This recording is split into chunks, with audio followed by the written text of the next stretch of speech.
Hi, welcome back to my channel Learn with Queen. So first unit ಅಲ್ಲಿ teaching ಆಪ್ಟಿಟ್ಯೂಡ್ಸ್ lesson ನ ಓದ್ತಾ ಇದ್ವಿ. Teaching concept ಬಗ್ಗೆ ಆಗಿದೆ, ಲರ್ನರ್ಸ್ ಕ್ಯಾರೆಕ್ಟರಿಸ್ಟಿಕ್ ಬಗ್ಗೆ ಮುಗಿಸಿದೀವಿ. So factors effecting on teaching ಬಗ್ಗೆನೂ ಮುಗಿಸಿದೀವಿ. ಸೊ ಯಾರೆಲ್ಲ ವಿಡಿಯೋ ನೋಡಿಲ್ಲ ಲಾಸ್ಟ್ ವಿಡಿಯೋಸ್ನ ನೋಡ್ಕೊಂಡು ಬನ್ನಿ, ಅದಾದ್ಮೇಲೆ ಈ ಚಾಪ್ಟರ್ ಅರ್ಥ ಆಗೋದು.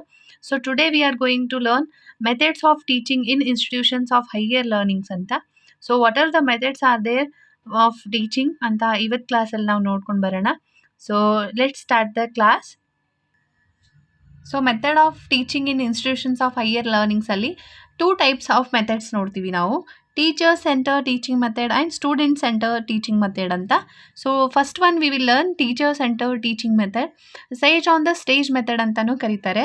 ವೇದಿಕೆ ಮೇಲೆ ಋಷಿ ವಿಧಾನ ಅಂದರೆ ಲೆಕ್ಚರರ್ಸ್ ಹೇಳ್ಕೊಂಡು ಹೋಗ್ತಾ ಇರ್ತಾರೆ, ಸೊ ಸ್ಟೂಡೆಂಟ್ಸ್ ಕೇಳ್ಕೊಂಡು ಹೋಗ್ತಾ ಇರೋದು ಸೇಜ್ ಆನ್ ಸ್ಟೇಜ್ ಮೆಥಡ್ ಅಂತ. ಸೊ ಇದರಲ್ಲಿ 3 ಟೈಪ್ಸ್ ಬರುತ್ತೆ: lecture method, demonstration method and team teaching. ಉಪನ್ಯಾಸ ವಿಧಾನ, ಪ್ರದರ್ಶನ ವಿಧಾನ ಮತ್ತು ತಂಡ ಬೋಧನೆ ಅಂತ 3 types are there in. So ಒಂದೊಂದಾಗಿ ಇವಾಗ ಎಕ್ಸ್ಪ್ಲೇನ್ ಮಾಡ್ಕೊಂಡು ಹೋಗ್ತೀನಿ, ನೀಟಾಗಿ ಕೇಳಿಸ್ಕೊಳ್ಳಿ, ಅರ್ಥ ಮಾಡ್ಕೊಳ್ಳೋಕೆ ಟ್ರೈ ಮಾಡಿ. ಏನಾದರೂ ಡೌಟ್ಸ್ ಇದ್ದರೆ ಕಮೆಂಟಲ್ಲಿ ತಿಳಿಸಿ, ನಾನು ಆನ್ಸರ್ ಮಾಡ್ತೀನಿ. ಇವಾಗ ಲೆಕ್ಚರ್ ಮೆಥಡ್ ಬಗ್ಗೆ ನೋಡೋಣ. ಉಪನ್ಯಾಸ ಪದ್ಧತಿ ಅಂತ. The oral representation of subject matter in a class. ಮೌಖಿಕವಾಗಿ ಹೇಳ್ಕೊಂಡು ಹೋಗ್ತಾ ಇರುವಂತಹ ಒಂದು ಬೋಧನೆಯನ್ನು, ಉಪನ್ಯಾಸವನ್ನು ನಾವು ಲೆಕ್ಚರ್ ಮೆಥಡ್ ಅಂತ ಕರಿತೀವಿ. ಇದು ಲ್ಯಾಟಿನ್ ವರ್ಡ್ ಲೆಕ್ಚರ ಎಂಬ ಪದದಿಂದ ಬಂದಿದೆ. ಅದರ ಅರ್ಥ ರೀಡಿಂಗ್ ಅಂತ. First word used in Greek 5 BC use ಮಾಡಿದ್ದಾರೆ ಫಸ್ಟ್ ಟೈಮ್.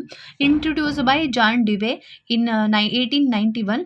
ಇದನ್ನು ಓಲ್ಡ್ ಮೆಥಡ್ ಅಂತಲೂ ಕರೀತಾರೆ, ಟ್ರೆಡಿಷ್ನಲ್ ಮೆಥಡ್ ಅಂತ ಕರೀತಾರೆ. ಆ್ಯಂಡ್ ಐಡಿಯಲಿಸಮ್ ಬೇಸ್ಡ್ ಆಗಿರುತ್ತೆ, ಆದರ್ಶವಾದ ಆಧಾರಿತವಾಗಿ. And one way method, lectures ಹೇಳ್ಕೊಂಡು ಹೋಗ್ತಾ ಇರ್ತಾರೆ, ಸ್ಟೂಡೆಂಟ್ಸ್ ಕೇಳಬೇಕು ಅಷ್ಟೇ, ಅದನ್ನು ಒನ್ ವೇ ಮೆಥಡ್ ಅಂತಲೂ ಕರೀತಾರೆ. ಇದ್ರ ಮೆರಿಟ್ಸ್ ಆ್ಯಂಡ್ ಡಿಮೆರಿಟ್ಸ್ಗೆ ಬಂದರೆ, ಮೆರಿಟ್ಸಲ್ಲಿ ಈಸಿ ಟು ಟೀಚರ್ಸ್, ಟೀಚಿಂಗ್ ಮಾಡ್ತಾ ಇರೋರಿಗೆ, ಟೀಚರ್ಸ್ಗೆ ಈಸಿ ಆಗುತ್ತೆ. And used in higher classes, lower ಕ್ಲಾಸಸ್ಗೆ ಇದೆಲ್ಲ ವರ್ಕ್ ಆಗಲ್ಲ, ಸೊ ಹೈಯರ್ ಕ್ಲಾಸಸ್ಸಲ್ಲೆಲ್ಲ ಇದನ್ನು ಯೂಸ್ ಮಾಡ್ತಾರೆ. ಆ್ಯಂಡ್ ಡಿಮೆರಿಟ್ಸ್ ಬಂದು ಪ್ಯಾಸಿವ್ ಸ್ಟೂಡೆಂಟ್ಸ್ ಅಂದರೆ ನಿಷ್ಕ್ರಿಯವಾಗಿರ್ತಾರೆ. ಸ್ಟೂಡೆಂಟ್ಸ್ ಏನು ಆನ್ಸರ್ ಮಾಡೋಂಗಿಲ್ಲ, ಆ್ಯಂಡ್ ಏನಾದರೂ ಡೌಟ್ಸ್ ಇದ್ದರೆ ಕೇಳೋಂಗಿಲ್ಲ. They should be quiet and they should listen the class. That is the demerits of lecture method. Yes, ನಾವು we will go to demonstration method. Demonstration method ಅಂತಂದರೆ ಪ್ರದರ್ಶನ ವಿಧಾನ, ಶೋಯಿಂಗ್. ವಸ್ತುಗಳನ್ನು ತೋರಿಸ್ಬಿಟ್ಟು ಅದ್ರ ಜೊತೆಗೆ ನಾವು ಓದ್ಕೊಂಡು ಹೋಗೋದು ಮೆಥಡ್. ಈ ಮೆಥಡು ಶೋಯಿಂಗ್ ಮೆಥಡ್ ಅಂತ ಹೇಳ್ತಾರೆ. The process of teaching how to make or do something in a step by step. ಅಂದರೆ ಹಂತವಾಗಿ ಏನನ್ನಾದರೂ ಕಲಿಯೋದು ಹೇಗೆ ಮಾಡಬೇಕು ಅನ್ನೋದನ್ನ ಕಲಿಸುವ ಒಂದು ಪ್ರಕ್ರಿಯೆಗೆ ನಾವು ಪ್ರದರ್ಶನ ವಿಧಾನ ಅಂತ ಕರಿತೀವಿ. Teaching with the pictures, graphs, maps, objects and posters. ಮ್ಯಾಪ್ಗಳನ್ನ ಬಳಕೆ ಮಾಡಿ ಆ್ಯಂಡ್ ಗ್ರಾಫ್ಸ್ನ ಯೂಸ್ ಮಾಡಿ, ಆಬ್ಜೆಕ್ಟ್ಸ್ನ ತೋರಿಸಿ, ಪೋಸ್ಟರ್ಸ್ನ ಶೋ ಮಾಡಿ ಟೀಚ್ ಮಾಡೋ ಅಂತಹ ಒಂದು ವಿಧಾನವೇ ಪ್ರದರ್ಶನ ವಿಧಾನ ಅಂತ ಕರಿಬೋದು. ಸೊ ಲರ್ನಿಂಗ್ ಬೈ ಡೂಯಿಂಗ್, ಮಾಡಿ ಕಲಿ ಅನ್ನೋ ಒಂದು ತತ್ವದ ಮೇಲೆ it's depends. And first used by doctor Seaman A Knapp in USA 1879 first time use ಮಾಡ್ತಾರೆ. And this demonstration method is used in agriculture field. This is very very important. In which field the demonstration method is used ಅಂತ ಕೇಳಿದ್ರೆ agriculture field ಅಂತ ನಮ್ಗೆ ಗೊತ್ತಿರಬೇಕು. So please keep it in your mind, this is very important. And next we will go to 6 steps in demonstration method: planning, introduction, presentation, demonstration, teaching aids and evaluation. These all are the 6 steps in demonstration method. If you want to teach in a demonstration method, we should plan first and give the introduction, and presentation should be there, and demonstrate about that topic, and teaching aids we should use particularly, and evaluation we should do. These all are the steps in demonstration method. Next one ಬಂದು team teaching ಅಂತ. ತಂಡ ಬೋಧನೆ. ಇನ್ a class room 2 or more teachers teaching to student on a same topic. ಅಂದರೆ ಒಬ್ಬರಿಗಿಂತ ಹೆಚ್ಚು ಶಿಕ್ಷಕರು ಒಂದೇ ವಿಷಯದ ಬಗ್ಗೆ ವಿದ್ಯಾರ್ಥಿಗಳಿಗೆ ಬೋಧಿಸುತ್ತಿದ್ದಾರೆ, ಅದು ತಂಡ ಬೋಧನೆ ಅಂತ ಹೇಳ್ಬೋದು. This topic is used by William Alexander in USA 1963. Harvard university used it first time, and Quinn and Cantor in 1984 given definitions of team teaching. And now student centre teaching method. ಇಲ್ಲಿವರೆಗೂ ನಾವು ಓದಿದ್ದು teacher centre teaching methods ಅಂತ. Teacher centres teaching ಮೆಥಡಲ್ಲಿ lecture method ಆಯಿತು, demonstration method ಆಯಿತು and team teaching ಆಯಿತು. Now we will go to student centre teaching method. In student centre teaching method 9 types of methods are there. First one, heuristic method, project method, discussion method, problem solving method, role play method, constructivism method, activity based method, inductive method, deductive method. These are the 9 methods of teaching in student centered teaching method. We will learn one by one. First one, heuristic method of teaching, ಸಂಶೋಧನಾ ಪದ್ಧತಿ ಅಂತ. So this method we can call research method also, scientific method also and Discovery method also. And first time used by professor H.E. Armstrong in America. And heurisco is a Greek word. It means find or to search ಅಂತ ಅರ್ಥ. Student as a scientist. ಇಲ್ಲಿ heuristic ಮೆಥಡಲ್ಲಿ students scientist ಆಗಿರ್ತಾರೆ, self activity ಇರುತ್ತೆ ಅವ್ರ ಹತ್ರ and problem solve skills ಇರುತ್ತೆ. So ಇದ್ರ ಡಿಮೆರಿಟ್ಸ್ ಆ್ಯಂಡ್ ಮೆರಿಟ್ಸ್ ಮೆರಿಟ್ ಬಂದು student activity. They all involve in activities, all activities. And now we will study project method. Project method ಅಂದರೆ ಯೋಜನಾ ಪದ್ಧತಿ. Project method is a whole hearted purposeful activity proceeding in a social environment. ಇದರ ಅರ್ಥ ಯೋಜನಾ ವಿಧಾನವು ಸಾಮಾಜಿಕ ಪರಿಸರದಲ್ಲಿ ಮುಂದುವರಿಯುವ ಪೂರ್ಣ ಹೃದಯದ ಉದ್ದೇಶಪೂರ್ವಕ ಚಟುವಟಿಕೆ ಅಂತ ಅರ್ಥ. So student learn subject matter through project work ಮಾಡಿಕೊಂಡು ಒಂದು ಸಬ್ಜೆಕ್ಟ್ ಬಗ್ಗೆ ಅವ್ರು ಕಲ್ತ್ಕೊಂಡು ಹೋಗ್ತಾರೆ. This is what the project method and first time used by William Heard Kilpatrick in 1918. This method is based on John Dewey's ideas like knowledge, skill and solving problems, and this is used in architecture field. Project method ಅನ್ನು architecture ಫೀಲ್ಡಲ್ಲಿ first time use ಮಾಡ್ತಾರೆ. This activity planning, cooperation and skill develops. 4 classes of project method very important: construction, enjoyment, problem solving and specific learning. Now we will go to next method of teaching, discussion method, ಚರ್ಚಾ ಪದ್ಧತಿ. Students learn by the discussion. ಇಲ್ಲಿ ಗುಂಪು ಚರ್ಚೆಯಲ್ಲಿ ಅಂದರೆ ವಿದ್ಯಾರ್ಥಿಗಳು ಒಬ್ಬರೊಬ್ಬರಲ್ಲಿ ಚರ್ಚೆಯನ್ನು ಮಾಡಿ ಅರ್ಥ ಮಾಡ್ಕೋತಾರೆ, ಚರ್ಚೆ ಮಾಡಿ ಕಲಿತಾರೆ. ಅದನ್ನು ಡಿಸ್ಕಷನ್ ಮೆಥಡ್ ಅಂತ ಕರಿತೀವಿ. ಸಾಕ್ರೆಟಿಕ್ ಮೆಥಡ್ ಅಂತ ಕರೀತಾರೆ ಡಿಸ್ಕಷನ್ ಮೆಥಡನ್ನು, ಯಾಕಂದರೆ ಅವರು ಇದನ್ನು ಇಂಟ್ರೊಡ್ಯೂಸ್ ಮಾಡಿದ್ರು. ನಾರ್ಮನ್ ಮೇಯರ್ ಅವರು 1963 ಮಾಡರ್ನ್ ಟರ್ಮ್ ಅಂತ ಕೊಟ್ಟರು ಇದಕ್ಕೆ name. And 1980 Jim Ellis and Tom Truscott ಅವರು ಪಾಪ್ಯುಲರೈಸ್ ಮಾಡ್ತಾರೆ ಡಿಸ್ಕಷನ್ ಮೆಥಡನ್ನು. And open ended questions are used. Students ಮಧ್ಯೆ ಚರ್ಚಾಕೂಟ ನಡಿಬೇಕಾದ್ರೆ ಓಪನ್ ಎಂಡೆಡ್ ಕ್ವಶನ್ಸ್ ಇರುತ್ತೆ. So this is what the discussion method. And here the merits and demerits are there.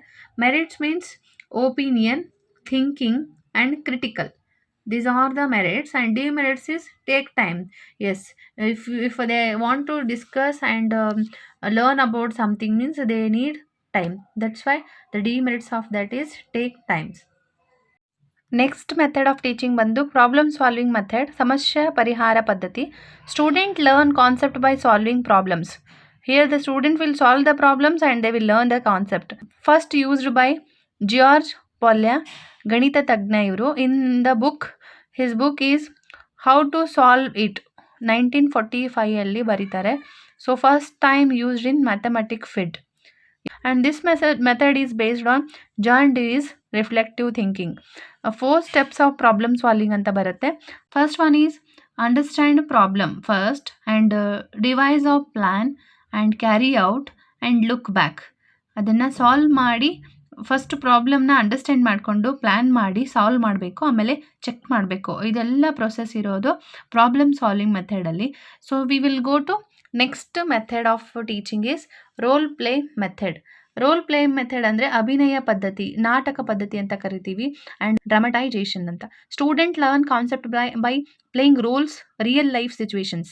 So ಯಾವುದಾದ್ರೂ ಒಂದು ಆಗಿರೋ ಘಟನೆಯ ಬಗ್ಗೆ ರಿಯಲ್ ಲೈಫ್ ಸಿಚುವೇಶನ್ಸ್ನ ಅರ್ಥ ಮಾಡಿಕೊಂಡು ಅದ್ರ ಬಗ್ಗೆ ಆ್ಯಕ್ಟ್ ಮಾಡಿ ಕಲಿತಾರೆ. ಅಭಿನಯದ ಮೂಲಕ ಕಲಿಯುವಂಥ ಒಂದು ಪದ್ಧತಿಗೆ ರೋಲ್ ಪ್ಲೇ ಮೆಥಡ್ ಅಂತ ಕರಿತೀವಿ. First time introduced by Howard Barrows 1963 ಅಲ್ಲಿ university of southern California and used in first time medical field. This in education field first used by Bruce Jolsey and Marsha Vale. His book Model of Teaching in 1972. So role play as technique, ಅಭಿನಯವು ಒಂದು ಬೋಧನೆಯ ತಂತ್ರವಾಗಿದೆ ಅಂತ ಹೇಳುತ್ತೆ ಈ teaching method. So yes, next method of teaching is constructivism method, ಜ್ಞಾನ ರಚನಾತ್ಮಕ ಪದ್ಧತಿ ಅಂತ. Father of constructivism Jean Piaget from Switzerland, and he wrote a book called Genetic Epistemology in the year 1970. It means origin of knowledge, ಅಂದರೆ ಜ್ಞಾನದ ಆರಂಭ ಅಂತ. His focus on cognitive development, teacher as facilitators, student as constructor, creator. Student learn concept through their prior experience. Student create new knowledge based on their schemas, old experience. 4 types of constructivisms are there: trivial, ಸರ್ವಸಾಧಾರಣ ರಚನಾವಾದ; trivial and radical, ಆಧುನಿಕ ಮುಂದುವರೆದ ರಚನಾವಾದ; and social, ಸಾಮಾಜಿಕ ರಚನಾವಾದ; Vygotsky's based and cultural, ಸಾಂಸ್ಕೃತಿಕ ರಚನಾವಾದ. These all are the 4 types of constructivism. And we will go to next method of teaching is activity based learning, ಚಟುವಟಿಕೆ ಆಧಾರಿತ ಕಲಿಕಾ ಪದ್ಧತಿ. ಪ್ಲೇ ವೇ ಮೆಥಡ್, ಆಟದ ಮೂಲಕ ಕಲಿಯುವ ಪದ್ಧತಿಯನ್ನು activity based learning play way method ಅಂತ ಕರಿತೀವಿ. ಹ್ಯಾಂಡ್ ಆನ್ ಎಕ್ಸ್ಪೀರಿಯನ್ಸ್ ಆರ್ ಜ್ಞಾನೇಂದ್ರಿಯ ಕಲಿಕಾ ಪದ್ಧತಿ. ಪಂಚ ಜ್ಞಾನೇಂದ್ರಿಯಗಳು, 5 ಆರ್ಗನ್ಸ್ನ ಯೂಸ್ ಮಾಡಿ ಕಲಿಯುವಂಥ ಪದ್ಧತಿಯನ್ನು ಆಕ್ಟಿವಿಟಿ ಬೇಸ್ಡ್ ಲರ್ನಿಂಗ್ ಅಂತ ಕರಿತೀವಿ. Hand on experience and students R learning concept by doing activities. They will do some activity and they will learn the concept. Children are active learners rather than passive recipients of information. And first introduced by Henry Cladwell Cock, British. He is Britishan, and his book is The Play Way in the year 1990. Subtitle of the Play Way book is An Essay in Educational Method. This method is based on John Locke. Book is An Essay Conquering Human Understanding, 1689. He used the word tabula rasa. Tabula rasa means clean slate. Individuals born without knowledge. Opposite to Innotism. Innotism term used by Swami Vivekananda. It means man born with the knowledge. According to the Innotism, the man born with the knowledge we can call Innotism, but tabula rasa is opposite of this word. So this means clean slate, means no knowledge, born without the knowledge. And ABL method and activity based learning method is popularized by Friedrich Froebel in 1782 to 1852. He used the word kindergarten, play way method, and play and learn used in lower classes. Next we will go to inductive method, ಅನುಗಮನ ಪದ್ಧತಿ. Yes, inductive method, ಅನುಗಮನ ಪದ್ಧತಿ, scientific method. This is the scientific method. Teacher teaches subject by giving examples. It is the example to rule. Introduced by Aristotle and popularized by Francis Bacon, 1620. His book Novum Organum. The principles of this method, inductive method, is known to unknown, simple to hard, concrete to abstract, part to whole, up down to up, bottom to up, and specific to general. Here students are always open-ended and divergent, creativity, activity, and project problem solvers. So this is the very important method of teaching is inductive method. Almost all teachers will use this method of teaching only. Scientific method, inductive method of teaching, anugamana paddhati. We will go to next method of teaching is deductive method of teaching, nigamana paddhati. Teachers teaches subject by giving rules. It is rule to example. They will first say the rules and they will give the examples. Used by Aristotle only and popularized by Sir Arthur Conan Doyle. And principles unknown to known, hard to simple, and abstract to concrete, rules to example, general to specific, and top down approach, top to bottom, unknown to known it is. So crossed question rule learning. This is exactly opposite to the inductive method of teaching. So deductive method is difficult to understand for students, but inductive method is very easy to learn. So that is the scientific method to use in teaching. Yes, today we have completed methods of teaching in teacher center teaching method and student center teaching method. If you like the video, like, share and subscribe. We will meet in the next class. Thank you all.